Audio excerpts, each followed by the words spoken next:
to former Chief Deputy District Attorney Thomas Moskal. He was Las Vegas's top DUI prosecutor for years. He prosecuted the most high-profile DUI cases in Clark County. No one knows more about DUI law in Nevada. Just Google it. If you get charged with DUI, whether it's a misdemeanor or even more importantly, a felony, you need Thomas Moskal representing you.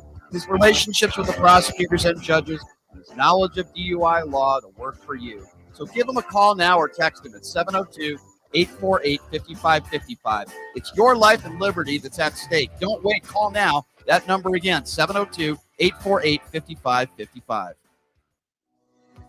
Hey, everybody. It's Brian Shapiro from Pushing the Limits. I want to tell you guys about Sahara West Urgent Care and Wellness. They're conveniently located on the southwest corner of Sahara and Jones. We're open Monday through Friday, 9 a.m. to 9 p.m., and Saturday, 9 a.m. to 5 p.m. At Sahara West Urgent Care, they'll take care of all your healthcare needs. They offer routine services such as physicals, STD testing, car accident treatment, and work injuries. You name it, they do it. They have on-site X-ray, EKG, ultrasound, and labs. They treat chronic conditions such as asthma, blood pressure, diabetes, and more.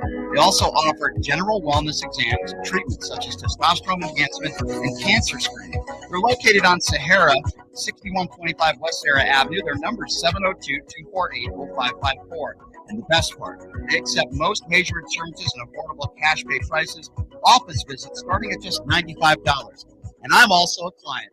So please give them a call, 702-248-0554.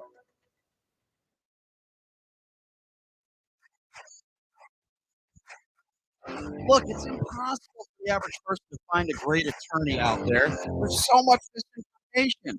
Now, let me introduce you to former Chief Deputy District Attorney Thomas Moskal. He was Las Vegas's top DUI prosecutor for years. He prosecuted the most high-profile DUI cases in Clark County. No one knows more about DUI law in Nevada. Google it. If you get charged with DUI, whether it's a misdemeanor or even more importantly, a felony, you need Thomas Moskal representing you. His relationships with the prosecutors and judges, his knowledge of DUI law to work for you. So give him a call now or text him at 702-848-5555. It's your life and liberty that's at stake. Don't wait. Call now. That number again, 702-848-5555. Hey, everybody, it's Brian Shapiro from Pushing the Limits. I want to tell you guys about Sahara West Urgent Care and Wellness. They're conveniently located on the southwest corner of Sahara and Jones. We're open Monday through Friday, 9 a.m. to 9 p.m., and Saturday, 9 a.m. to 5 p.m. At Sahara West Urgent Care, they'll take care of all your healthcare needs. They offer routine services such as physicals, STD testing, car accident treatment, and work injuries. You name it, they do it. They have on-site X-ray, EKG, ultrasound, and labs. They treat chronic conditions such as asthma, blood pressure, diabetes, and more. They also offer general wellness exams and treatments such as testosterone enhancement and cancer screening. They're located on Sahara, 6125 West Sahara Avenue. Their number is 702-248-0554. And the best part, they accept most major insurances and affordable cash pay prices. Office visits starting at just $95. And I'm also a client. Please give them a call, 702-248-0554. Hey, everybody, are you struggling to find a pizza place that reminds you of Brooklyn? That true blue New York style pie? Well, worry no more. Stallone's Italian Eatery Pizza is a knockout. We're located at 467 East Silverado Ranch Boulevard, just off of Premium Road, half a mile east of South Point Casino, just minutes from the Las Vegas Strip. Come by and grab a slice of pie. Plus, check out our Brooklyn-inspired Italian cuisine. Our sandwiches are super. Hero, that is. Because why be a sub when you can be a hero? Stallone's Italian Eatery is here to serve you phenomenal food, Vegas. Forget about it.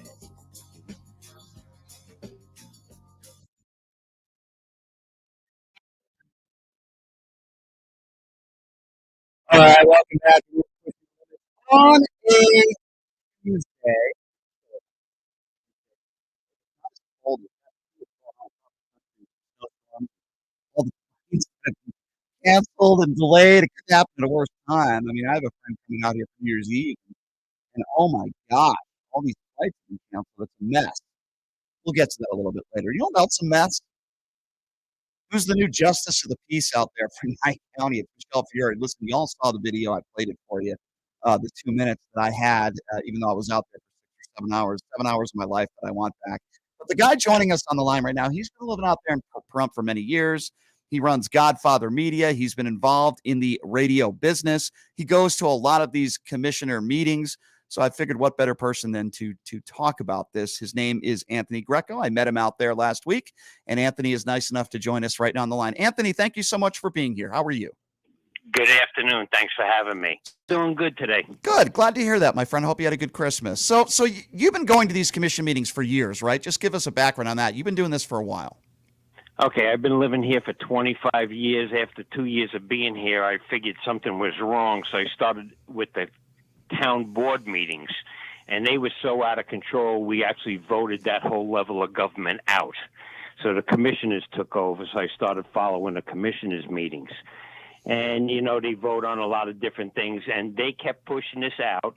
We were supposed to get a justice of the peace over 6 months ago because Ken Jasperson had passed away. Right. But he was sick for over a year, so we really had nobody, and we're backed up over 100 cases. Oh, my God. Well, that's absurd, and that to me, that spells incompetence, right? I mean, that's insane. All right, so let me ask you this. As somebody who's been living out there as long as you have, that's a very, very long time, right? You said about 25 years. Yes. You're Republican, right? Is that fair to say, if you don't mind me asking? No, I'm actually nonpartisan Okay. because both parties have left my way of thinking, which is I'm a constitutionalist. Well, I could totally understand why you would have that opinion, and quite frankly, sir, I do not blame you. I am an independent myself. What are your thoughts on – well, let me ask you this to start. When you heard that Michelle Fiore was putting her name in the hat, so to speak, to be the justice of the peace, what was your first reaction? Well, I was a little surprised because the Justice of the Peace is for the town of Pahrump. It's not even for Nye County, so I didn't know that she was here. So I'm actually on the fence because of her popularity. It may bring national attention to Pahrump and Nye County because this is one of the most corrupt places in the United States. Wow. I mean, that's quite the statement. But let me ask you this. When you use the term popularity, don't you feel like she's popular by some on the far right for the wrong reasons? I mean, you heard my 2-minute speech. I don't know what you thought about it, but you know the scandals that she's been involved in, whether it be being raided by the FBI or accused of breaking an assemblywoman's fingers. We can also talk about the horrible things she said about Amy Tarkanian, putting panties on her face during the pandemic and putting it on social media. I think she's popular within the alt-right for the wrong reasons. Would you agree or disagree with that? I disagree a little bit with that. The only reason why people on the right follow her and want her to be around is because she's about the Constitution, the Second and First Amendment. And hopefully, as a justice of the peace, she will be involved in holding people's Fourth Amendment, because a lot of people are prosecuted or should be persecuted. They're persecuted here in Nye County. If they don't like you, they're going to take you apart. And I have personal experience with that. So hopefully she does a good job. They had some good candidates. They actually held the paperwork for the sheriff who just got voted out of office by 65%. Mm-hmm. I don't know if you were there for my comment, but I told the commissioners, this person has been told by 65% of the voting population to go away. You can't put her in place. So let me ask you this. You talked about, if somebody doesn't say something nice about you or somebody doesn't like you, they tear you to shreds. I think those were kind of the comments you just made. Wouldn't that also pertain to Michelle Fiore? I mean, Amy Tarkanian didn't even say anything negative about her. She just didn't support her for her candidacy in Clark County. Look at the comments that Michelle Fiore made about her. Wouldn't you feel the same way about Michelle Fiore? If you're not nice to her, if you don't say nice things about her, then she's going to tear you to shreds. Aren't you worried about a justice of the peace doing that exact same thing that you seem to be concerned about? And I understand why you would be concerned about that. Right. Well, I'm a true believer everybody needs a second chance. So let's see what kind of job she does, but I'm going to be watching what she does. I will be going to the court and watching how she handles cases. And if she is like everybody else here, it's not going to be good. We have judges here that have stolen over $300,000 from the drug court. Wow. We are right now, the sheriff's department is being investigated by the FBI because one of the captains make women in our jail have sex with him for food. Oh my God. This is a toilet. Okay, when I came to Pahrump in '98, it wasn't like this, or I couldn't see it at the time. Right. But the people that are in power, we have a DA who is just got voted in, who was here from 2010 to 2014. His name is Brian Coonsey. Mm-hmm. He covered up the judge stealing the money from the drug court. Oh my gosh. And they voted him back in. And why he got voted back in? Because he changed from Democrat to Republican. And the majority of the people in Nye County are registered Republican. So if they just vote the party line, that person's going to get in. I actually went to one of the festivals and went to the Democrat Party and said to them, your boy Coonsey is running as a Republican. And she told me a Democrat cannot get elected in Nye County. I can't believe, Anthony, some of the stuff that you're telling me. I mean, this is stuff that I was unaware of. If you're just joining us, his name is Anthony Greco. He's been living 25 years in Pahrump. He runs Godfather Media. And we're talking a little bit about Michelle Fiore being Justice of the Peace out there. He was at that same commissioners meeting that I was at, and that's what we are discussing right now. All right, so help me out with this, Anthony. There were a lot of people that ran for Justice of the Peace out there. I know a few of them. I don't know all of them. I don't know their backgrounds as well as you do, and that's another reason why I wanted to have you come on. But I do know there were at least several people that were decent human beings, that were honest, good family people that I think would have been a very good Justice of the Peace, and yet they voted 5-0 for Michelle Fiore. And I get what you're saying. Let's see what she can do, and let's give her a second chance. But I just think there were many of other candidates out there, at least several that I know personally, that would have done a better job, and they have integrity. Would you agree or disagree with that? Oh, I would agree with that. Yeah. They were actually the person who's judge pro tem right now, Michael Foley. He's been judge pro tem since 2008, and they should have gave it to him. Why didn't they then, Anthony? Tell me why. Is it more corruption? Why? Okay. Foley, you have to understand how the system works here. I talked about the Fourth Amendment. You have people being prosecuted that their Fourth Amendment right was violated. So the cops are violating the Fourth Amendment right. It goes to the DA's office. The DA's office lets it go to court. The judge allows it to happen. So what you're having, if you have a public defender, between the prosecutor, the public defender, and Judge Lane, you have 3 prosecutors working on your case. Because Judge Lane acts like a prosecutor. So that is interesting to me. I don't understand how they vote 5-0 either. Like there was nobody there that said, maybe this isn't a good idea. We got this person that's got integrity. Maybe that person would do a good job. Do you think it was corruption? Do you think the fix was in, and before that meeting ever happened, they knew who they were going to vote for, and they knew it was going to be Michelle Fiore? Yeah, I say my opinion is it was either going to be her or the ex-sheriff. Right.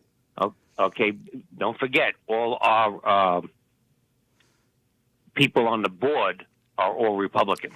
So I want to ask you about that. I'm so glad you brought that up, because that was kind of going to be my next question. So after I left, after I made my little 2-minute speech and I left, and by the way, everything I said there, I meant when I talked about Michelle. I think she's a despicable human being, and I will continue to say that, and I would say that right to her face. Maybe she'd break my fingers. I don't know. That's a bad joke. But no, in all seriousness, though, Anthony, they read a Donald Trump letter endorsing Michelle Fiore. Now, whether you're a Republican or a Democrat, most Republicans that I talked to in 2022 say an endorsement from Donald Trump is not a positive anymore. But yet they read that letter. This is a man who was impeached twice. This is a man who you say you talk about the Constitution. Well, Donald Trump just said he wanted to abolish major parts of the Constitution when it comes to voting. I think most people would say he's kind of, doesn't have a lot of credibility. I think that's a pretty fair statement to make, whether you're a Republican or a Democrat. Yet those people on the commission, their eyes seem to light up when, oh my God, it was Donald Trump that's endorsing Michelle Fiore. I mean, what did you make of that? Well, I didn't know about it until I heard that. And don't forget, Nye County are big Trump people, and Michelle Fiore has never, any election she has ever ran in Nevada, she's never lost Nye County. Isn't that telling? Yeah. Right. So okay. So actually, Nye County was very far right. Okay, and I can't say that about myself because I don't go with parties. I don't go left, right. It's either you believe in the Constitution or you don't. Right. If I back somebody that didn't believe in the Constitution, then I wouldn't back them anymore. Understood. It's that simple. So you wouldn't vote for Donald Trump again? It all depends on who's running. I'm a little worried about it because they're just going to attack him and we're not going to get any business done. Even though you're a constitutionalist, and even though Donald Trump has attacked our democracy and wants to abolish parts of the Constitution, you saw the statement he made a few weeks back. If Donald Trump today ran against Joe Biden, would you not vote for Donald Trump, or would you? Or would you not vote at all? I wouldn't vote for president at all. All right. Well, listen, hey, I respect that because I got to tell you, even though I think I made a mistake, but back in 2016, I didn't vote for Trump or Hillary Clinton. Not a Hillary. Now, looking back on it, I probably would have voted for Hillary Clinton, but I can understand where you're coming from. I don't want Joe Biden to run. I'm an independent, but I voted for Joe Biden in 2020 because it was an anti-Donald Trump vote. But right. I don't want Joe Biden to run. Most Democrats would tell you they probably don't want Joe Biden to run again. But if it was Joe Biden versus Trump, I would vote for Joe Biden just because of the, whether it be January 6th or the lies or attacking our democracy. But listen, I don't want Joe Biden to run. I want somebody else to run. I want two better candidates to run on both sides of the aisle. Let's put it that way, right? And I agree with that. We need to get better people. And the problem with our election system is uninformed voters. Mm-hmm, mm-hmm. Okay, that's our worst enemy to our constitutional republic. Okay, I don't call it a democracy. I call it a constitutional republic. Right, right. People vote in Nye County. The people get voted in that have the most signs. People driving around, they see all these signs, that's who they vote for. They're very uninformed, uneducated voters, and not school education, just politically educated. Well, I agree. I agree with that. And I do believe that there are people that vote because they like Donald Trump's hair. There are people that vote because they like the first lady for whatever reason. There are people that vote for ridiculous reasons. Unfortunately, we live, in this country where it doesn't matter how dumb you might be or ill-informed, as you said, you're still allowed to vote, right? Do you believe, what do you make of Kerry Lake and the past year or so with a lot of these election-denying Republicans? What do you make of this era? Well, I don't like the way the elections are being run. I really don't like the absentee ballot or the mail-in ballots. If somebody wants an absentee ballot because they can't get out of the house or they're out of the country, they should request it and get it. But just mailing out, listen, I had 4 absentee ballots mailed to my home. Mm-hmm. 4. 3 of the people passed away. They were my family members. Why did I get those ballots? Well, clearly that was a mistake, obviously. Right. Now, if somebody turns around and what they call ballot harvesting, if they came to get them, what were they going to do with them? I didn't give them to anybody. I didn't throw them away. I took them when I went to go vote and turned them in. Right. And turned around and told them, take these people off the voter rolls. Well, that's obviously a mistake, and that needs to be rectified. But I would go a step further and say what constitutes breaking a law is if somebody would actually fill those ballots out and then turn them in. Now, if that happens, then those people need to be, that's a felony, I believe. Those people need to be brought to justice. And so I agree with you. There are things that need to be done that needs to make things a little bit better. But with that being said, I hear all these, I shouldn't say all of them, but the Kerry Lakes of the world, the Donald Trumps of the world, these elections are fraud. The Democrats cheated. And I always say, well, first of all, why is it only Democrats that can cheat? Republicans can cheat too, number one. And number two, when you say you won the election in a landslide, when there's no evidence of widespread voter fraud, to me, that's an attack on our democracy. Would you agree with that? Yes, it is. But I can't really comment on that because I have to see it. Right. Both sides are going to turn around and say that they did the right thing. When I report, like I just turned around and told you stuff that happened here, right. If I can't show you documentation, I won't talk about it. Right. I wish every person would have that policy. Quite frankly, they just don't, right? I mean, January 6th doesn't happen if Donald Trump isn't saying he won the election in a landslide, right? Right. Yeah. Do you believe he should be prosecuted? Do you believe he incited January 6th? No, I don't. Tell me why. Okay. So, first of all, if you listen to hearsay, okay, or what some of the people in the government are saying, now they're trying to say that Nancy Pelosi stopped the extra security for January 6th. Which isn't true. Yeah, that's been proved. Not true. Yeah. So the problem is, do we really know what the truth is when we're getting it? And that's why, as media, if I don't have documentation, and I've been telling people since 2013, if I'm lying, sue me. Okay? I've seen so much here. Let me tell you, Nye County and Pahrump make Tammany Hall look like the Boy Scouts. Oh, I believe that. And in 2010, the Wall Street Journal said Nye County was one of the top 10 most corrupt places in the United States. I tell you something, I wouldn't want to live out there. I appreciate that you live out there. You seem like a very nice man with a very successful business. I appreciate that about you. You seem like a very reasonable guy. I wouldn't want to live out there with all that corruption and the nonsense. I wouldn't want Michelle Fiore representing me or anybody as the justice of the peace. But going back to Trump, tell me if you agree or disagree with this. Here's what we do know. Donald Trump did not win the 2020 election. He has consistently lied about it, saying that the Democrats cheated and Joe Biden was an illegitimate president. Whether you think he incited it or not is one thing, but we know that he didn't call in the National Guard. We know that just about everybody around him on that day begged him to put out a video and say, stop the violence. It took him 5 hours to do anything. And then he puts out a video and says, go home. And then he says he loves them. To me, that's a crime. When you're the president of the United States and you don't act, that would be like all day if George W. Bush did nothing when he found out our country was under attack, right? I mean, the Capitol was under attack. They were screaming, hang Mike Pence. People have testified, even some of the defendants, that, yeah, if we saw Mike Pence, or violence probably would have happened. And Trump did nothing. So if you don't think that he incited, I think that's a fair legal conversation to have. But what about as it was going on when he did nothing? To me, it's a jurisdiction of duty, to me.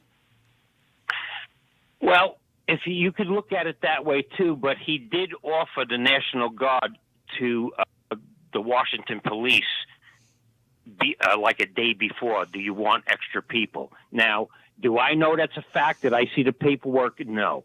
But where I get some of my information from said that. So I don't know what's going to happen. They're probably going to indict him. Okay, first of all, they bring it to court in Washington, D.C. Yeah. 98% of the people that vote in Washington, D.C. don't like Donald Trump. He's going to get indicted.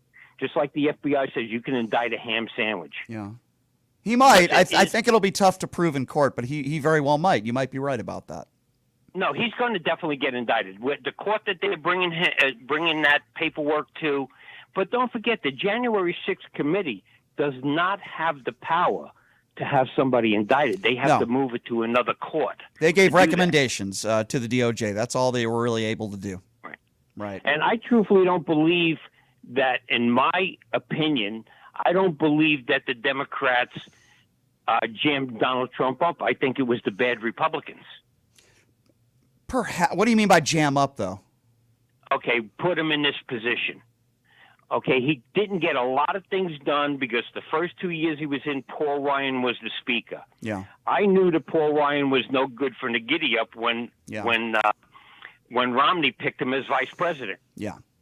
And Mitch McConnell is a disgrace to the Republican Party. I think McCarthy is as well. I mean, the day after January 6th, he was basically putting a lot of responsibility on Donald Trump, and he's been sucking up to Donald Trump. I don't think Donald Trump is good for the Republican Party. I don't think Donald Trump is good for the country. And I know a lot of people want to talk about, well, the economy was good, this was good. I guess that's a whole nother conversation to get into with you another time. But I think Trump, Trump took over a pretty good economy too. And I'm not saying Joe Biden is perfect by any stretch of the imagination either. But a good conversation. I got to say, I give you credit for still living out there, my friend. And if anything goes out there in Pahrump, I know you're the person to talk about it. I appreciate this conversation, Anthony, very much. And I wish you the best out there. And maybe sometime when you're in Vegas, you can come in studio. Okay, my man? You got it. Thanks for calling, and have a good New Year. Thanks, Anthony. You and your family have a great holiday as well. I appreciate your time. Thank you so much. That is Anthony Greco. His business is Godfather Media. Smart guy, well-spoken, smart guy. He sounds like he's a pretty honest guy as well. Listen, that's his take. He's like, all right, listen, Michelle Fiore's here now. Sounds to me like he would have rather had some other people in there. I don't blame him for that. But now his attitude is, all right, listen, I'm going to be watching her closely, and we're going to have to wait and see what she does. I wouldn't say she's popular. She's only popular among the right-wing idiots out there in Nye County, the Retrumplicans out there, the morons, because that's what you are. If you're a Retrumplican right now, you're a moron. I really don't know what else to say. You can dislike Joe Biden. That's fine. You can have criticisms for Joe Biden. Very fair. At this stage of the game, if you're all in with Donald Trump, you are a freaking idiot. I don't know what else to say. You're a moron. You probably hate Black Lives Matter. You probably hate minorities. You probably love what Governor Abbott did in 18-degree weather, sending a bunch of migrants on buses in front of Kamala Harris's home. That's the red meat for Republicans these days. So chances are, if you're a Retrumplican, you probably love that stuff. And it's very, very sad. It really is. But I appreciate Anthony taking the time to join us. All right, we're going to have some fun, man, when we come back. This is such a feel-good story. I can't even begin to tell you. This guy made national news. Why? His name is Jerry Edmond. He's a Patriots fan. He's in Las Vegas. He's watching the Raiders play the Patriots, and a video goes viral of a woman in his face, in his personal face, a Raiders fan, wearing a Derek Carr jersey, just verbally assaulting him right in his face, and he's standing there like a statue, taking it and soaking in the game and not reacting.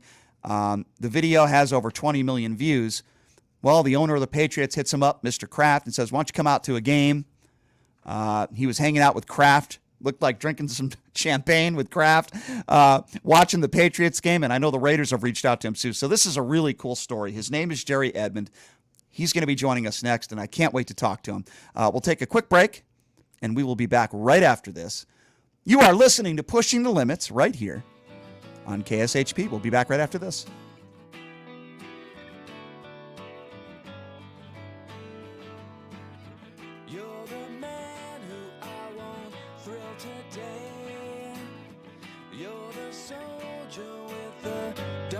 Gaze, jaded from everything that you've seen, but you're the only thing I know.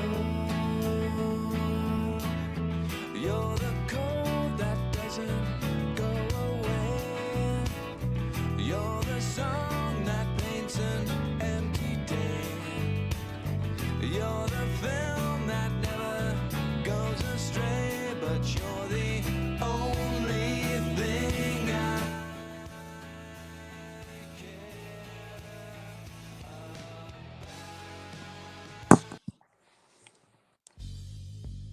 Hey, everybody, are you struggling to find a pizza place that reminds you of Brooklyn?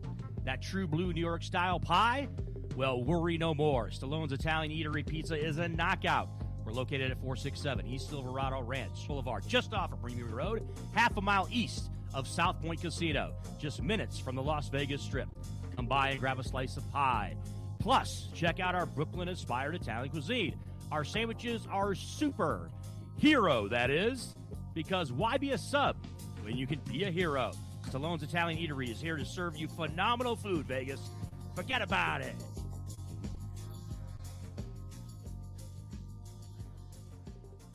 The world-famous radio shopping show, weekdays on 1400 KSHP North Las Vegas and KSHP.com.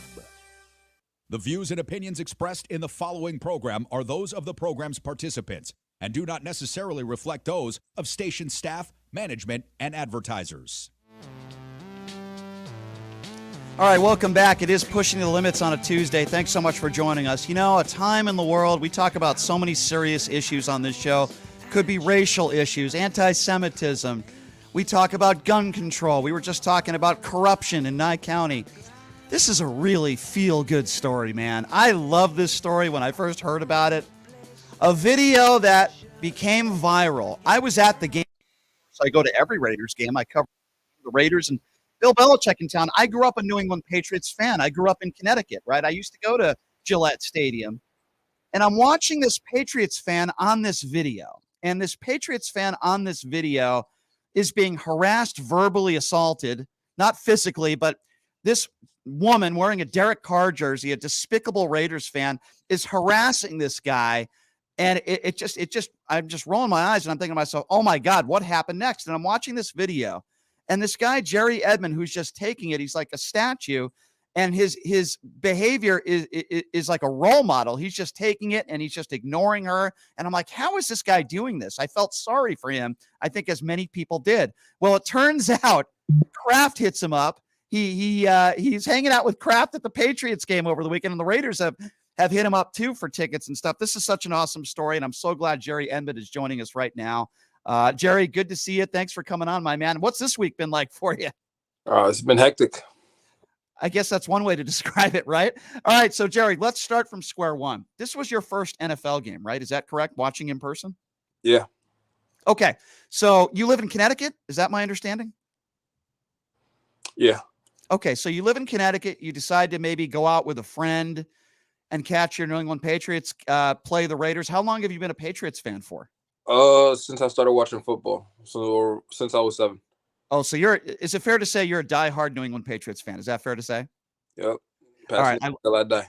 I love that. Okay, so you buy tickets, you're out with your friend, and tell me, at what point does this woman start harassing you? When does that start? At what point of the game did you notice her, and when was she doing this to you?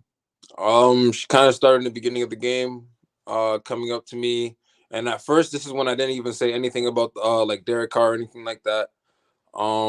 I was just cheering for the Patriots, like let's go Patriots, and she comes up to me saying it's disrespectful for me to cheer in the Raiders stadium for the Patriots. I didn't understand what she was talking about, so I kind of just ignored her. She goes and sits down. Throughout the game, now mind you, the Raiders are handling the Patriots in the first half, so like there wasn't much cheering like against like the Raiders I could do, but I was obviously continuously cheering for the Patriots. She comes up to me sometime again, repeating I'm being disrespectful, blah blah blah. Halftime comes. After halftime, the Patriots start coming back in the game, and most of the time, whenever Derek Carr made like a bad pass or anything like that, I would yell out, "That's the Derek Carr I know." That's funny. That's true. And so what happened is that's when she comes up to me saying, "Oh, you're still being disrespectful. You're talking trash about cars, stuff like that." And I was like, I didn't say much besides that, so I don't know why like you're coming at me the way you are. Then her husband wants to chime in, coming up to me face to face, talking about some watch your mouth, everything like that. And honestly, when he first came up to me, I thought he was joking. So I even tried to like reach out, give him a handshake. I thought it was like a friendly like encounter, but obviously he had other intentions. And the only reason why I thought that is because there was other fans in the stadium that were, I guess, having playful banter with me.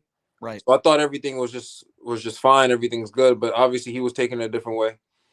And then towards the end of the game, the Patriots go up. I'm cheering some more. That's when she decides to come back over, grab her bag, and then sit down next to me, and then start trying to cheer in my face. And then obviously we all see how the end of the game went. At that point, I was just kind of trying to like process what just happened. So I was just basically ignoring when she was in my face, screaming and doing whatever she was doing. That video that went viral, did you know that was being recorded at all at the time? Not at all. So at what point?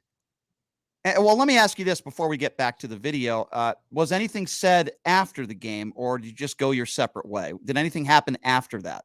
No, my cousin made sure to usher me out the stadium as fast as possible because she wasn't the only Raiders fan in that section that was kind of like, cheering at me and everything like that after the game. But she's the only one that obviously approached me in the way that she did. Unbelievable. Your cousin's a very smart man. I have to say this before we even get back to the video. I mean, I've been telling people this about you. You should be teaching an anger management class, because to me, the fact that, and I'm so glad you didn't do this, like even giving her a shove or pushing her away, that probably would have been bad for you. And you probably would have been in the right to do that, but you didn't. Mm-hmm. How are you able, I'm sure you've been asked this question a lot over the last week. How are you able to control your emotions, not show really any anger, not put your hands on anybody, and handle it the way you did? I mean, how were you able to do that? Knowing that we were in Vegas, especially since I wasn't home, I didn't want to ruin the trip for me and my friends. I didn't want to ruin the game for anybody else either by causing a big altercation that'll take away from the game. And obviously in the world that we are, knowing my skin complexion versus hers, especially if it was caught on video or seen anything like that. And I didn't know that there was a video, but everybody around us, I didn't want them to turn and be like, "Oh my gosh, this is what's happening," whatever. Because obviously no one was reacting to when she was in my face. So it was only God knows what would have happened if I had done anything back. Jerry, sadly, I tend to agree with you. And I talk about racial issues all the time on this show. And you have appears to be a white woman. And even in this era, you see if some people see somebody black put their hands on a white woman, sadly, a lot of racists in this country will immediately defend the white woman, whether she started it first or not. Sadly, I agree with you on that one. Do you feel race was a factor at all with this couple? Did they say anything racially towards you? Do you feel like they might have targeted you because of your skin color? I mean, there was other Patriots fans in this around us. I don't want to say that they targeted me because of my race. I'm not entirely sure, because I don't remember her ever like saying actual racist remarks towards me. Mhm. So I'm not fully sure if they targeted me or not, but Yeah. they So only your bothered me. Understood. So your cousin gets you out of there. There's no physical altercation. Obviously, you guys have to be extremely bummed out. That was a weird way to end the game. When was the first moment you realized that there's a video surfacing online with millions and millions of views that involves you? Like, when was that first moment that you realized, oh my God, I'm in a video that has gone viral? Tuesday morning, I saw a TikTok about me. It started gaining up views. It had like over like 100,000 views by the time I saw it. And I didn't think much of it. I was like, okay, whatever. I get on my flight. We had a layover in Washington before we reached Connecticut. I land in Washington, and my friend looks at me. He goes, "Oh, you're trending on Reddit." And I go, "Wait, really?" And then I go and read some of the comments there. And then right before we get on the plane, I see Babs on the mic tweet asking to someone find this fan. And that's when I tweet under it saying, "Hi, no, I'm the fan in the video. Like, it's just me." I didn't think that it was gonna go as big as it did.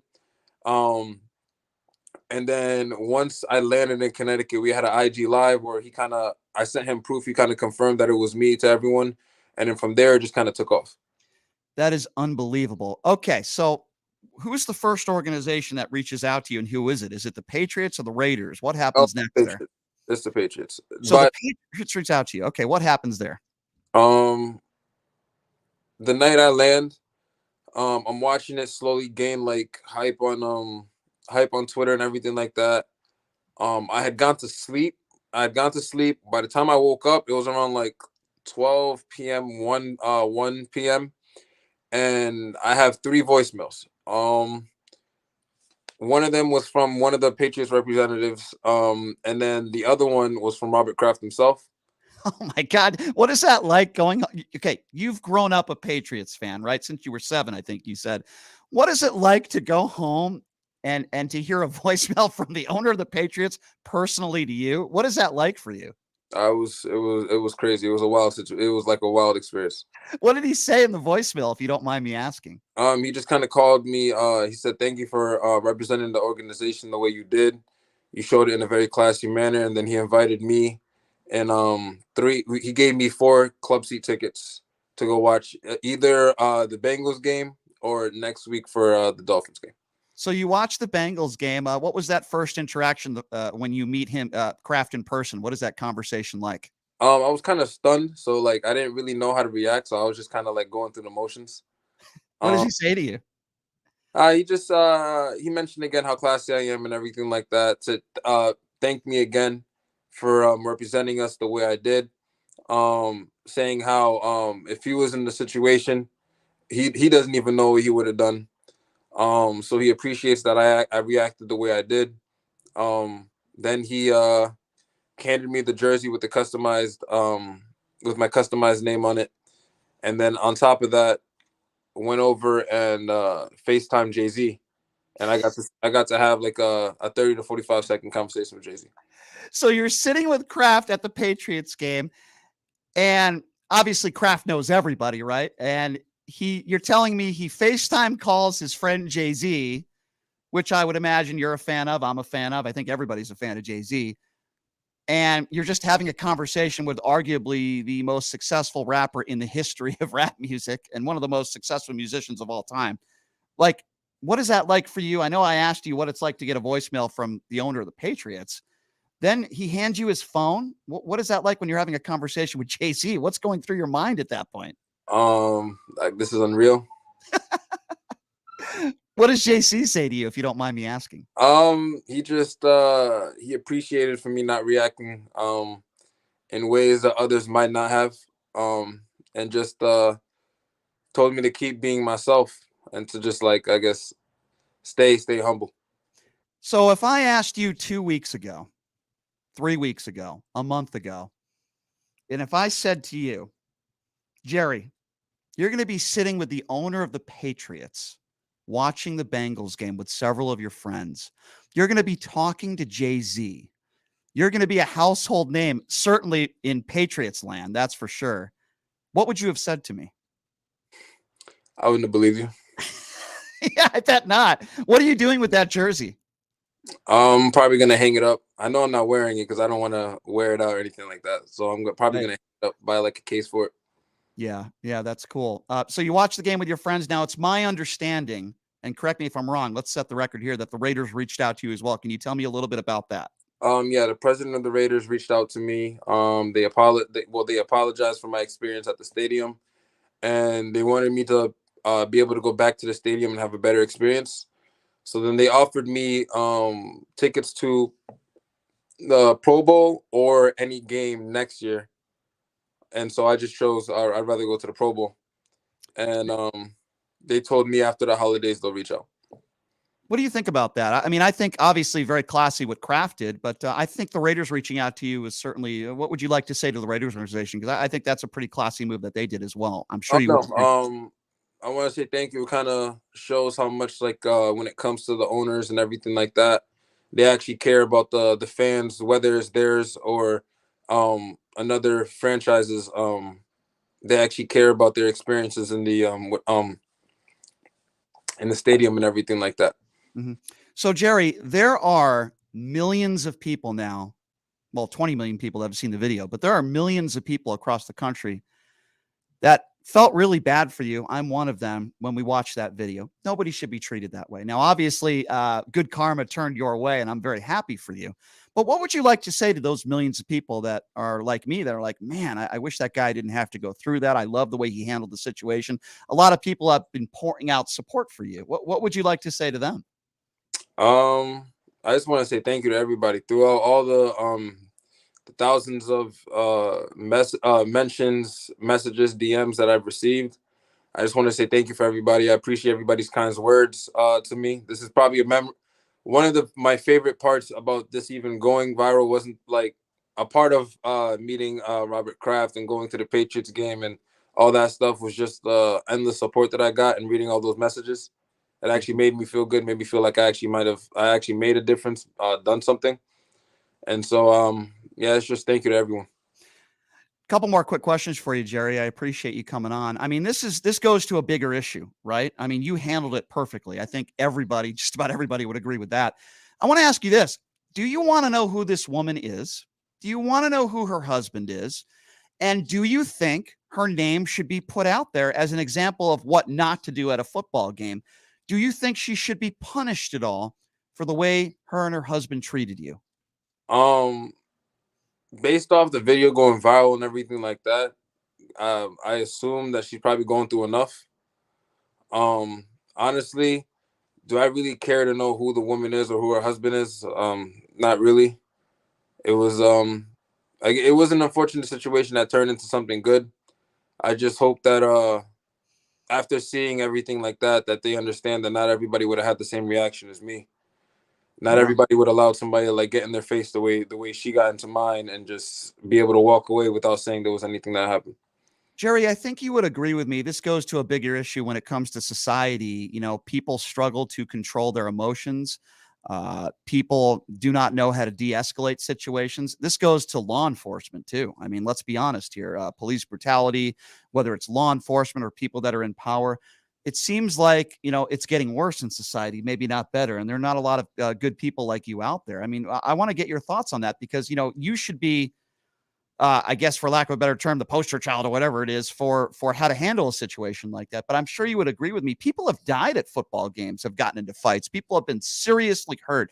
There are a lot of kids at games, right? I mean, I want to talk about the bigger picture. What do you make of that in this era that we're in, where people, even if you're a professional, they don't de-escalate situations. They just make situations worse. At the end of the day, whether you're at a sports game, whether you're in another situation where you have to remain your cool, at the end of the day, you just gotta. Nothing's worth losing your life over. Nothing's worth ruining your life over either. Especially being at the sports game that I was, it wasn't worth it. Me doing anything back and getting arrested and tarnishing my name, or ruining the game experience for everybody else. Granted, it was my first NFL experience, but ruining the experience for anybody else as well. It's just at the end of the day, there's bigger things to life than getting those 5 seconds, I guess, of mini satisfaction of retaliating and then having to face those consequences. Can you imagine? Has this gone through your head? Because you alluded to this a little bit. Can you imagine what would have happened? Not even if you hit this woman, but if you just shoved her, pushed her on her shoulder. Hey, get out of my face. Can you imagine, like, if you thought what could have happened next there? I probably would have gone viral for the opposite reason. Yeah. Yeah. And that's why I'm so glad you didn't do that, my man. I really am. I mean, I don't know what you do for a living. You don't have to tell me, but in my opinion, you should be like teaching anger management classes. Has anyone ever said that to you? People do applaud me for my patience and my ability to just act unfazed in a lot of situations. But for the most part, I am in school to become a pediatric psychiatrist. So that is so awesome. I could use you, by the way, in a few years. That's for sure. Were you raised this way? I mean, did your family raise you this way? Were you raised by a family that said, hey, this is what you do, this is what you don't do? Because I think a lot of the key to a lot of this stuff is how you're raised. I was always raised, at the end of the day, you don't let anybody like put their hands on you and disrespect you. But at the end of the day, it's, if there is a situation where you can be the bigger person, try to be. And that's basically what I did. We're at a sports game. We're all enjoying the game that we love to watch. So yeah, I just chose to be the bigger person in that situation. And you were. I have to have a little fun with you, Jerry, before I let you go. I've heard these rumblings and rumors that Tom Brady, it might be a Derek Carr, Tom Brady deal, and Tom Brady could be in a Raiders uniform. If that is true, I just wanted to get your thoughts on that. I hope not. I hope not. But, yeah, no, we'll see. We'll see what happens. What are your thoughts on the Patriots? You've been a fan your whole life, and issues with your quarterback, issues with the offense, defense pretty good. What are your thoughts on Patricia? I mean, listen, I'm sure you're a very educated fan. You've been a fan your whole life. What are your thoughts on where the Patriots are at right now? I want to get your thoughts on that. I feel like it just falls down onto our play calling. That's essentially what I think our main problem is. Because for the most part, we have a talented defense, and our defense does play motivated at times. As you can see, we're down 17-3 to the Raiders. We're down 22-0 to the Bengals. Right. Come back. So our defense is able to give us a spark. It's just our offense needs to hold up on their end as well. Yeah. I think Tom Brady should reach out to you. I know he's not a Patriot anymore, but that would be cool. Would that be the icing on the cake for you? Like, who is the one person in Patriotville that either is a current or former player that you would love to meet? I'm just curious. It would be Brady. I think Kraft could probably make that happen. Did you bring that up to him or no? I did he talked to me about Brady. But obviously he knew Brady was a busy man, especially with his game coming up the next day. But he did talk to me about Brady. Well, I hope one day you get to meet him. I'm sure Tom Brady would love to meet you. Jerry, you're awesome, man. I love what you did. I love the way you handled that situation. And I'm so happy for you that you got some good karma going your way, my man. You certainly deserve it. I got to say, I don't know how I would have handled that situation either. Certainly I wouldn't have handled it as well as you. And you're certainly a role model for anybody, adults, kids, the way you handle that situation. I applaud you. And I appreciate you coming on, my man. And if you ever do meet Tom Brady, please let us know. I'd love to talk to you about that too. Thank you. Thank you for having me. All right. Thanks so much, Jerry. Appreciate your time. That is Jerry Edmond. What a great story. What a good dude. And what a great story. I got to tell you, if that woman got in my face like that, I don't know if I'd be able to control my emotions. I'm not saying I would have hit her. I don't think I could have stood there and done nothing like him. I also can see that his cousin that was standing next to him did a great job as well and got him out of that situation. But isn't it sad that as a black man going to a Raiders game, or any game for that matter, that he has to think about the color of his skin? Isn't it sad in 2022 that he has to, you can see just by talking to this guy, at least I can, very good-hearted, intelligent man, very educated, probably going to be a great psychiatrist. Could you ask for a better psychiatrist than that guy? Talk about somebody that can handle their emotions. That guy will be a phenomenal psychiatrist. Maybe one day he can take care of the woman who treated him that way. She needs some psychiatry. No, but in all seriousness, I think I'm willing to say 9 out of 10 people in society would not handle it as well as that guy. Maybe even higher than that. Maybe 99 out of 100. I don't know. But how about the husband too? What an a-hole. Like, the husband goes up to him. That's an interesting part of the story, because the husband goes up to him, and Jerry said he thought the husband was joking at first, because a lot of the other normal Raider fans, because they're not all bad, a normal fan will jokingly give somebody a little bit of crap. Hey, that jersey sucks, man, with a smile on your face, right? You're joking. It's sports, okay? It's sports. You joke around. Like, I remember back in the day, I'd go with my mom and my dad. I'd go to Boston Celtic games, and I would also go to Nets games because I was a Celtics fan. The Nets fans didn't give me any crap. They would joke around with me a little bit. Hey, that jersey sucks, man. You got the wrong jersey on, with a smile. Light-hearted banter. There's nothing wrong with that, right? But this was malicious. So he's saying there were a lot of other fans that were giving him some lighthearted banter. Have no problem with that at all, and I know he didn't either. But this couple obviously took it to the next level. And by the way, I'm saying couple now because we're learning it wasn't just her. It was him as well.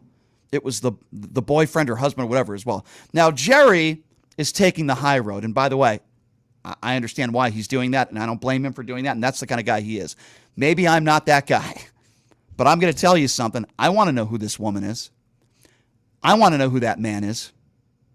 And I want to find out if the company that they work for is okay with them working there. Yeah, that's right. If you behave that way, in public, we should all know who you are. What's the term they use? Karen? He got Karened. That was a Karen. He got Karen and Kenned.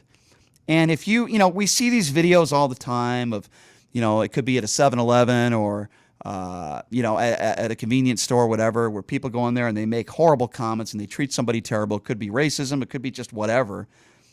And then the comments and the video goes viral, and then those people lose their job. Well, guess what? Don't act like an a-hole and treat people fairly, and then that's not going to happen to you. So I love this guy, Jerry. He's a great guy. I want to know who this woman is.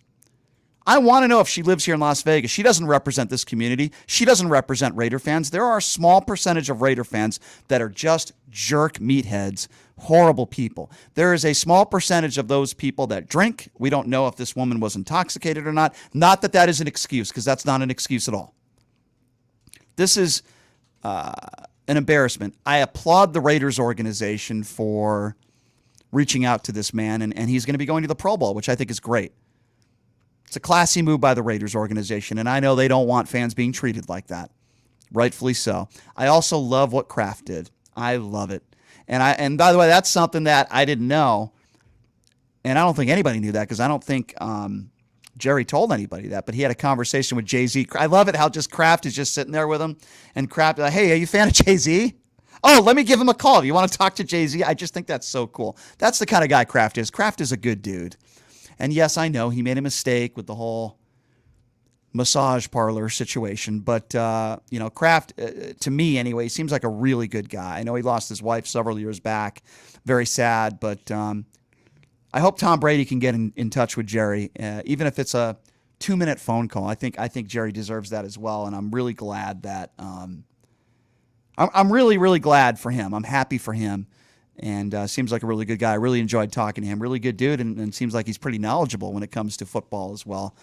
And I don't know, man. His Patriots are not looking too good, and now there's some issues with their quarterback being possibly disciplined. I don't know if you heard about that story, but that's not a good story.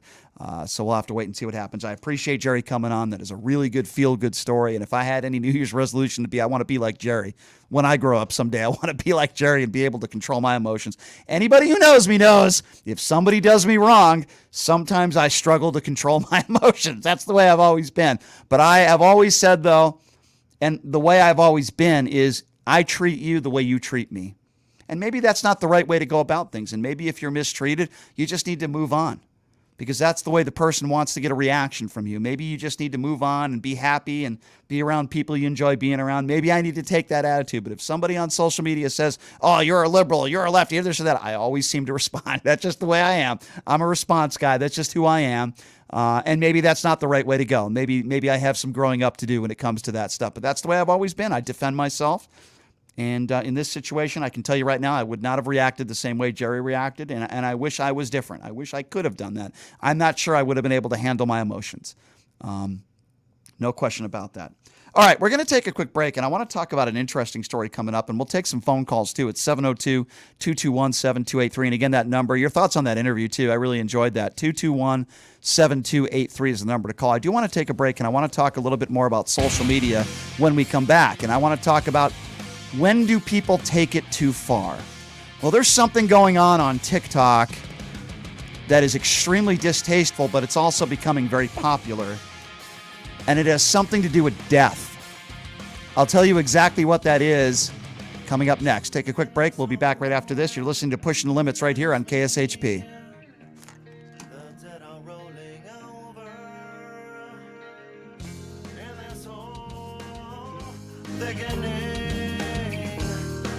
Shoveled over shoulders. I feel it in me, so overwhelmed. Oh, this pressure's in a rising. My life overturned, what there the despair. Oh, these scars keep ripping you back. Feel me from the skin, tear me from the running. Does it make you happy now? Tear me from the bone, tear me from myself. Are you feeling happy now? In this hole, that is me. A life that's growing feeble. In this hole, so limiting. The sun has set, all darkens. Buried under. Hey, everybody, are you struggling to find a pizza place that reminds you of Brooklyn? That true blue New York style pie? Well, worry no more. Stallone's Italian Eatery Pizza is a knockout. We're located at 467 East Silverado Ranch Boulevard, just off of Premier Road, half a mile east of South Point Casino, just minutes from the Las Vegas Strip. Come by and grab a slice of pie. Plus, check out our Brooklyn-inspired Italian cuisine. Our sandwiches are super. Hero, that is. Because why be a sub when you can be a hero? Stallone's Italian Eatery is here to serve you phenomenal food, Vegas. Forget about it.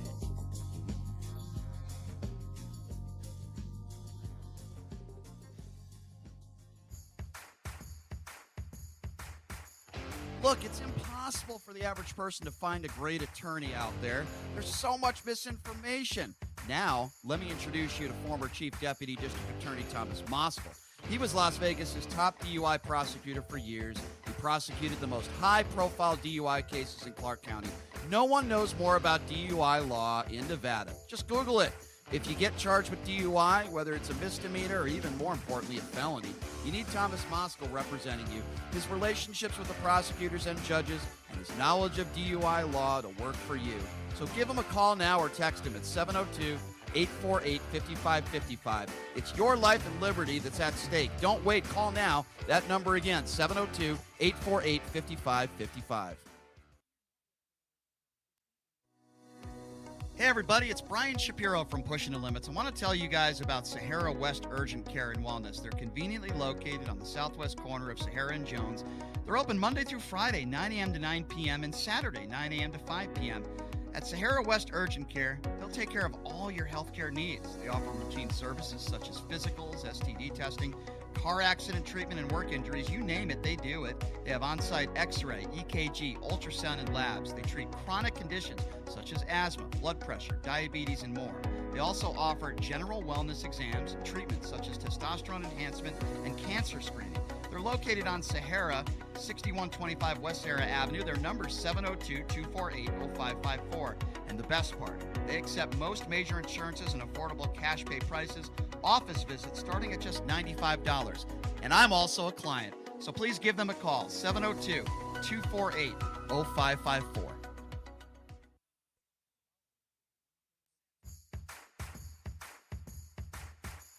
Look, it's impossible for the average person to find a great attorney out there. There's so much misinformation. Now, let me introduce you to former Chief Deputy District Attorney Thomas Moskal. He was Las Vegas's top DUI prosecutor for years. He prosecuted the most high-profile DUI cases in Clark County. No one knows more about DUI law in Nevada. Just Google it. If you get charged with DUI, whether it's a misdemeanor or even more importantly, a felony, you need Thomas Moskal representing you. His relationships with the prosecutors and judges and his knowledge of DUI law to work for you.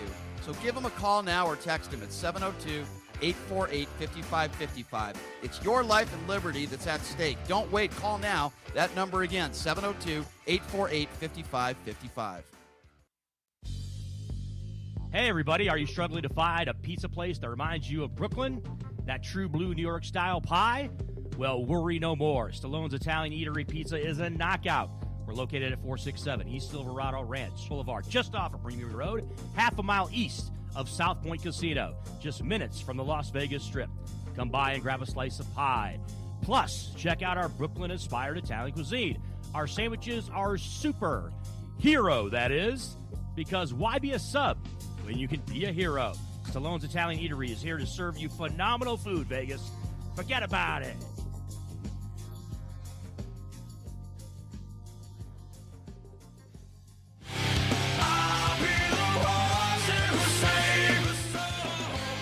All right, welcome back. Pushing the limits on a Tuesday. I am so glad that you can join us.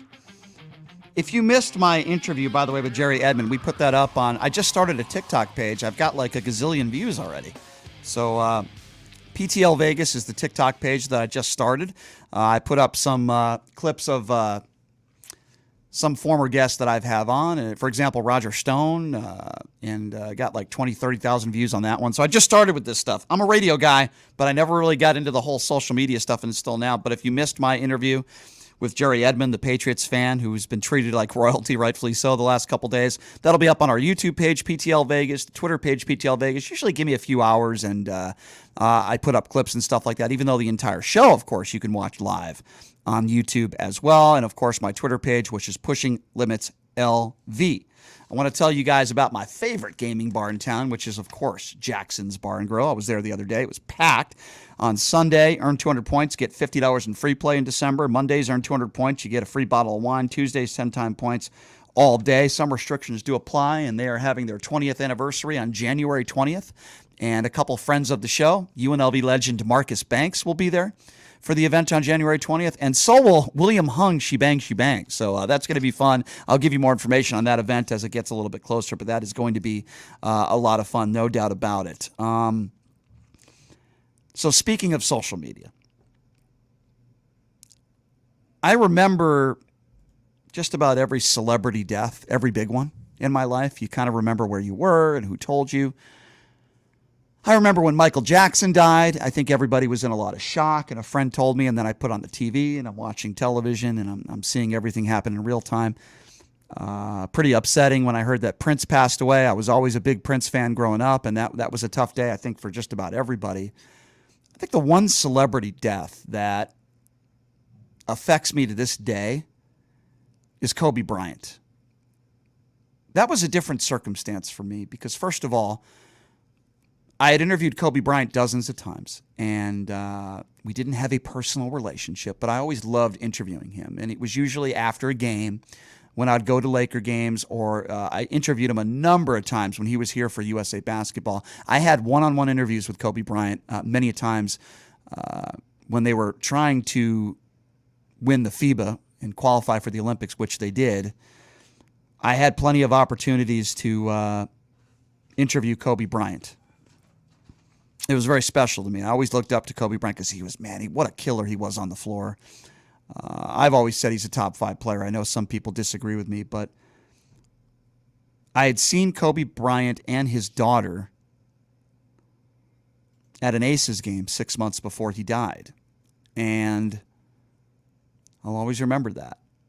I just shook his hand. Don't care whether he recognized me or not, but I said, Kobe, it was a pleasure covering you when you were here for USA Basketball. Shook his hand. He said, thank you. I really, really appreciate that. He's very cordial, and I just thanked him, and he said thank you, and I saw his daughter there, Gigi. I saw his daughter there, and another young girl that lost her life in the helicopter crash. And I didn't think much of it. I said, hey, it's cool. Kobe's and his daughter supporting the WNBA as he always did. And I remember saying to myself that day, I said to myself, man, his daughter's going to be a hell of a basketball player. I mean, she would have been a great player for UConn. She looked up to the UConn women's program. She met Gino Auriemma. She went into the locker room with her father. That's what I loved about Kobe is like when he took his daughter to a UConn women's game and he went in the locker room, he kind of like stood in the corner. He didn't want to be a part of anything. He just wanted his daughter to kind of soak it all in. Kobe wasn't perfect. He made mistakes for sure, but it seemed to me, especially in the latter years of his life, that he was a good husband and an even better father and a role model to his kids and a role model to many kids out there that wanted to play basketball or just be who they are. And I love that about Kobe. He was very articulate, very intelligent guy. He would not let anybody outwork him on the basketball court or off the basketball court. I love that about him. So I was I was on my way to a UNLV basketball game when TJ Otzelberger was coaching here. Boy, I'm glad he's gone. But that's another story. But as I'm driving to the game, and I don't remember, it was the day Kobe died. I don't remember who they were playing, but I'm driving to the game, and at the time I was on another station. I'm in a car with Chris Wynn, my former producer, Jason Stein, good guy, and somebody else was in the car that I don't need to mention because I don't talk to that person anymore. But we were all headed to the game. And my producer, I'm driving, my producer who is sitting in the passenger seat says, Kobe Bryant's dead. And I looked at him and I didn't believe it. My first reaction was no, that's not true. I was in denial. I said, prove it. I don't believe it because I didn't believe it. And then he showed me the story on TMZ, and that's when I said, okay, this must be real. And I think we were all in shock, but TMZ doesn't get it wrong, folks. TMZ seems to get their information right 99.9% of the time. And then we learned more information as we got to the game, and I wasn't even really paying attention to the game, the UNLV game. I was more looking at the news and finding out what the hell happened. And then I got home, and then it started to sink in. I'm at home by myself, and I'm watching a video of the crash site, and then they're confirming all the people that had died in there. And it wasn't just Kobe, it was his daughter and these other young kids, and Kobe's daughter, her basketball coach and a baseball coach. And I just started crying, man. It was the circumstance of the death of Kobe and his daughter and all these innocent people. It was the circumstance of it that was just gut-wrenching to me, and I cried. I had never cried that I can recall on a celebrity losing their life. But I did cry when Kobe died that day. It was very emotional for me. I cried on the air the next day. It was horrible. And like I said, I had that reaction not just because of how much of a big Kobe fan I was, but it was not the celebrity factor of it, but just the circumstances, right? Losing his daughter and all those other innocent people that lost their lives that day. It was just horrible. And it hits me, as you can tell. It hits me today. Just talking about it and thinking about it was terrible. I went out there to Malibu. I went out there to the hills out there. I went to the site a couple of years ago. I went to the site where the crash site was, and I cried then too. It's very emotional for me. So that was the big celebrity death that got to me, but it wasn't the celebrityness of it. It wasn't just because it was Kobe. It was the circumstances of it, but I think you understand. So there's something that is trending now on TikTok that I want to play for you. And I'll be honest, when I first heard this and I first saw this, I laughed. But then my reaction has changed over the course of the last 24 hours. What is trending on TikTok is there are people in videos, even during the holidays now, that are taking a celebrity that's alive. Like, for example, they'll hold up their phone, or somebody in the room will hold up their phone, and somebody in the room will pull a prank and say to somebody, oh my God, George Clooney just died in a car accident. And they get the reaction of the people in the room. Some people get upset, some people are in shock. And it's a prank, though. And it's a prank about death, and they're only trying to get reactions. Let me play for you a little bit what I'm talking about. This is something that has been trending heavily on TikTok over the course of the last several days, and then we'll talk about it afterwards. Holy Allison Janney dead at 63. No! Who died? No! Who? Oh my God! Who died? Who? No, she was kidding. Wait, film it. George Clooney dead at 61. No! No! Don't tell it to me like that. Oh, I'm so sorry. No, don't tell me like that, Allie. You better not be kidding, because I will f you up. Don't do that. Oh my gosh. Erykah Badu pronounced dead. Don't say that. You never. Y'all, Kris Jenner dead at 67. No!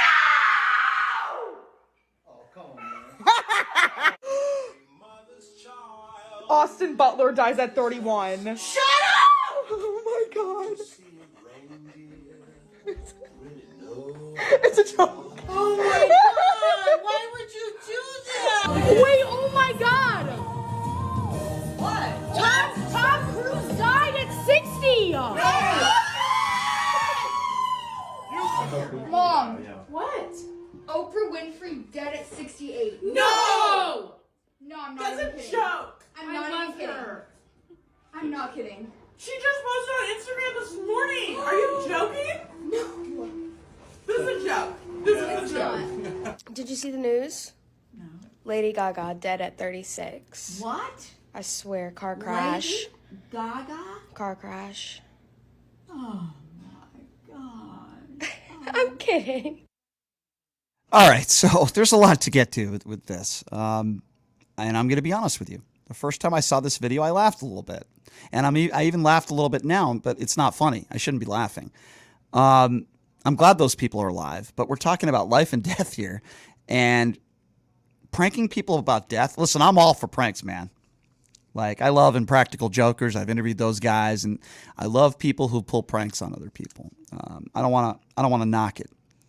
But in my personal opinion, this is a little bit over the line. I don't know how you guys feel about this, but I'll take some calls if you guys want to give your opinions on this. Do you think it's appropriate to be pranking people about people dying, celebrities dying? 702-221-7283. Again, that number if you want to be a part of the conversation, 221-7283. I don't know, man. We live in a sick society. What do you want me to say? And I don't understand social media. And I guess if you're controversial, it's going to get ratings, it's going to get numbers. You know, you're going to get views, and I guess that's partly of what you're trying to do. So as I'm watching this, and I think people are kind of sick, you shouldn't be joking about people dying. I think that's sickening. I'm going on social media, and I'm looking at other things that are trending. And I think it was a Korean couple that are in In-N-Out Burger a week ago. Or actually, it was less than a week ago. I believe it was Christmas Eve, which I believe was Saturday night. And these two friends, Korean, they're at an In-N-Out Burger, and this is a video that went viral. They're videoing themselves on TikTok, just eating and ordering food, whatever, right? They're just doing their thing. Guy comes up to them, I think he's white, starts making homophobic slurs at them, starts making Asian tropes and slurs at them, bringing up Kim Jong-un and bad things you would say to somebody, racist things you would say to somebody because they don't look like you. That's basically what this guy was saying. I really didn't want to play it because it's so horrible. And then the guy threatens these two in the In-N-Out Burger, and I believe this happened in California. And then he threatens them and said, I'm waiting for you outside. Why? Because they were sitting there enjoying a meal and recording it? What does this guy care? Well, this is where I like to praise good police work, because this young lady, who I believe is attending college, and her friend, they posted the video. And just like what happened to Jerry Edmond when it comes to the Patriots, although this is for very different reasons, it went viral. Millions and millions and millions of views. Well, the sheriff out there hit these people up and said, hey, do you have any more information that you can share with us? Because we want to find out who this guy is, because this is a crime. This is a hate crime. Well, lo and behold, these two were smart enough to take a picture of this guy. And it turns out he has a history. He spit on a Filipino family for no reason, and they got him. And he was arrested and charged with hate crimes and other pending charges that could be coming down the line. He was arrested. And that's why I say I want to out these people. I want to find out who some of these despicable people are. Now, maybe two different situations when you talk about, what happened with Edmund and the Patriots fan versus the Raiders fan, but still completely inappropriate behavior. I think what happened here at this In-N-Out is far worse, of course. But now this guy is in jail, and I think that's a wonderful thing. And Republicans don't seem to understand what freedom of speech pertains to. You can't just go up to somebody and throw racial slurs at them and threaten them. There are laws and crimes put in place, and I think in this district in California, there are specific hate crimes that are put in place for people like this. You can't just say whatever you want to somebody. There are consequences for your words, and Republicans want to bring up freedom of speech, and we're talking about social media. Listen, if you're going to do a prank and you're going to say, hey, Mom, George Clooney died, and you want to get her reaction, it's not against the law.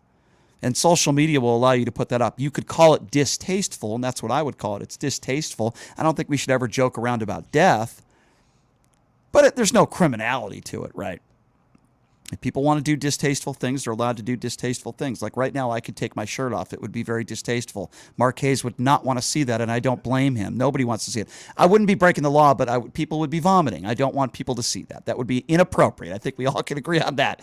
There are things you can do that are inappropriate and distasteful, but they don't rise to the level of criminality, right? And what took place on Twitter with these making jokes about death, it's not criminal, but I think it's distasteful. Now, the guy in the In-N-Out Burger that made these racist statements, he belongs in jail. He's a danger to the community. I think we all could agree on that. Number to call, 702-221-7283. And again, that number, if you'd like to be a part of the conversation, 702-221-7283. I believe we have Fernando on the line. Hi, Fernando. Thanks for calling in. What's on your mind, man? Hey, Brian. Yeah, too bad there wasn't a morals law, but there's not. So when I see these people who put up fake deaths, I look it up, and then okay, it's fake, and then I send those people back a message or comment saying you guys are stupid, and then I ignore them from now on, And with the great interview with Mr. Edmonds there at the on the phone line now about the Patriots fan and the Raiders fan, and let's do an experiment, Brian. I dare you to wear a 49ers jersey on January 1st for the Raiders game. See what happens to you. Well, Fernando, there's a few issues. Fernando, there's a few issues there. First of all, if I wore a football jersey in the media room, they'd kick me the hell out of there. So I can't do that. But I will say this. If I was just a fan going to a game, I wouldn't have a problem doing that. I would take you up on that. But But yeah, unfortunately, I'll ask Chris Wynn if he'll wear a 49ers jersey. What do you? Maybe we can get that going. But hey, I appreciate the compliments. Wear a helmet too, because it can get dangerous. I'm going to take you back to. I used to be a Chargers fan back in the 70s and 80s and 90s. Okay, and when the Chargers went to when they played at Qualcomm and they played the Raiders. Yep. Man, there was all kinds of fights started by Raiders fans, and then in the 80s at the LA Coliseum, same thing. You cannot wear a jersey. And then if you say, oh, your team's terrible, they want to fight you. Well, idiots. It's ridiculous. That's the worst. What is it? Ever. What is it? Is it like masculinity, ego, alcohol, a little bit of like how stupid are these people? Like I just don't understand it. Like why do you have to get to that point? Like if I'm at a game, let's just say, for example, I'm a fan. I'm a Boston Celtics fan. I know you probably won't like that. You're a West Coast guy, but I like Boston. I like Boston. okay, cool. Yeah, and I'm really excited the way my Celtics are playing this year and last year. And if I was at a Laker game, not as a member of the media, but as a fan, I would absolutely be wearing a Celtics jersey. I would do that, but I wouldn't want to be in fear for my safety. Right. I remember going to see the Raiders and the Steelers in a playoff game at the LA Coliseum. Yeah. Just to go see a game, playoff game, and a guy had a Steelers jersey on. He's walking down the aisle, and 3 guys came and jumped him. Oh and my they put God. They put him into a coma, Brian. Oh no. That was back like in 1985 or something like 84. That's horrible. Playoff run. That's Yeah, awful. I mean, That's it's terrible. going all the way around. And that's why I don't want everyone to be carrying guns too. This is another example of that. That's why you shouldn't be allowed to carry a gun into a football game. There are some people out there, the right-wing radicals, that think everybody should be carrying a gun. Oh yeah, how do you think that would work at a Raider game if you got 2 fans going at it? I mean, people are, Fernando, people are so stupid. It doesn't matter. Listen, I will say this though, Fernando.